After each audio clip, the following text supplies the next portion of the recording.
आज मैं वापस आपके लिए एक दिल को छू लेने वाली स्टोरी लेकर आया हूँ और मुझे पूरी उम्मीद है कि ये कहानी आपके दिल को छूकर ज़रूर निकलेगी। तो आपका ज़्यादा वक्त ना लेते हुए मैं इस कहानी को शुरू करता हूँ। एक बार की बात है, एक बार एक अध्यापक एक संपन्न परिवार के शिष्य के साथ कहीं जा रहे थे। तो उस शिष्य को कुछ मजाक सूझी क्योंकि उसको रास्ते में किसी गरीब मजदूर के जूते दिखाई दिए।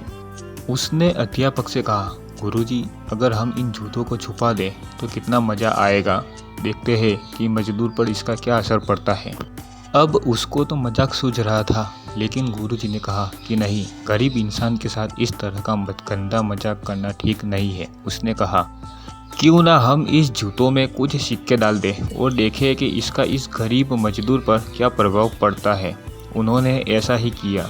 जैसे ही मजदूर अपना काम करके लौटा और उसने एक पाँव अपने जूते में डाला तो उसको कुछ कठोर सा महसूस हुआ। उसने अंदर हाथ डाला तो उसको कुछ सिक्के दिखाई दिए। वो थोड़ा आश्चर्य में पड़ गया।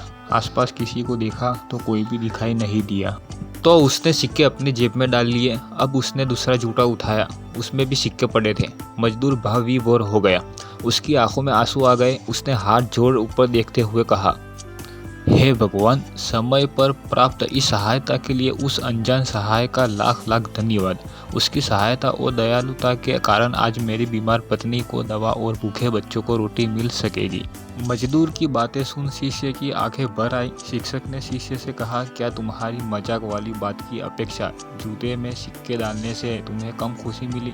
शिष्य बोला, आपने आज मुझे जो पाठ बताया है उसमें जीवन भर नहीं भूलूंगा। आज मैं उन शब्दों का मतलब समझ गया हूँ जिन्हें मैं पहले कभी नहीं समझ पाया था, कि लेने की अपेक्षा देना कहीं अधिक आनंददायी है। देने का आनंद असीम है। दोस्तों, सचमुच जॉय ऑफ गिविंग से बढ़कर और कोई सुख नहीं है। हमें इस कहानी से शिक्षा लेते हुए अपनी अपनी क्षमता के अनुसार जरूर कुछ न कुछ दान देना चाहिए और ज़रूरतमंदों की हर संभव मदद करनी चाहिए।